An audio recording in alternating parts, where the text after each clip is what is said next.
नमस्कार मंडळी, आज आम्ही बनवणार आहोत चुलीवरची खिचडी. चुलीवर आम्ही खानदेशी खिचडी बनवणार आहोत. खानदेशामध्ये फेमस असा हा पदार्थ आहे आणि खानदेशामध्ये सर्वांना खिचडी खूप आवडते. खिचडी बनवण्यासाठी सर्वात आधी आम्ही चूल पेटवून घेतलेली आहे. 3 असे मोठे दगड ठेवलेले आहेत आणि मग आम्ही लाकडं आणून चूल पेटवलेली आहे आणि त्यानंतर एक मोठा टोप घेतलेला आहे. त्याला खालून मातीचा थर लावलेला आहे, जेणेकरून आपला टोप काळा नको व्हायला.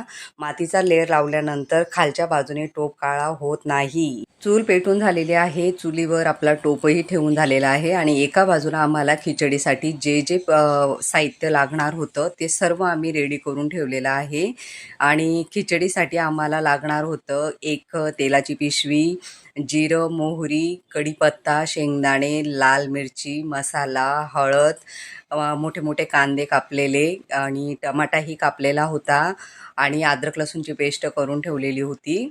आणि आता आम्ही घेणार आहोत खिचडी बनवायला. खिचडी बनवण्यासाठी सर्वात आधी तेल टाकलेलं आहे. तेल गरम झाल्यानंतर मग त्याच्यामध्ये आम्ही जिरं टाकलेलं आहे, मोहरी टाकलेल्या आहेत, कढीपत्ता टाकलेला आहे आणि आता हे सर्व लाल झाल्यानंतर मग आम्ही कांदा टाकलेला आहे आणि कांदा असा छान असा लाल परतून झाल्यानंतर मग आम्ही अद्रक लसूणची पेस्ट त्यामध्ये घातलेली आहे.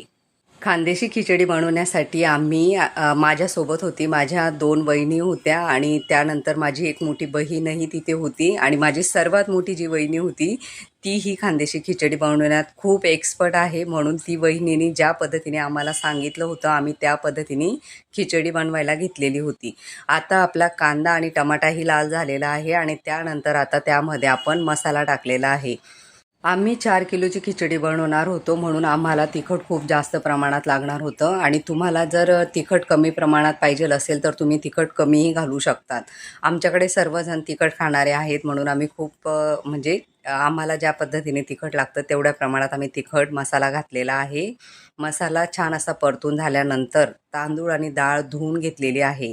तांदूळ आणि तुरीची डाळ घ्यायची आहे आणि ते छान असं स्वच्छ धुवून झाल्यानंतर मग आपण जो मसाला परतलेला आहे त्यामध्ये डाळ आणि तांदूळ टाकायचे आहेत आणि छान असं खालीवर परतल्यानंतर पाणी गरम करून त्यामध्ये टाकलेलं आहे आणि चवीपुरता मीठ देखील घातलेलं आहे. सर्व खालीवर चांगलं परतून झाल्यानंतर आता आपण त्यावर झाकण ठेवणार आहोत आणि खिचडी बघा रेडी झालेली आहे. तुम्ही बघू शकतात मित्रांनो, खिचडी किती सुंदर झालेली आहे. खानदेशी खिचडीची काही वेगळीच मजा पण असते आणि टेस्ट तर खूपच वेगळी असते. आणि आता आपण पटापट जेवायला बसणार आहोत. पंगत बघा बसलेली आहे. सर्वांना खिचडी खूप आवडलेली आहे. आमच्याकडे सर्व पाहुणे मंडळी आले की सर्वात फेमस म्हणजे खानदेशी खिचडी. जय खानदेश.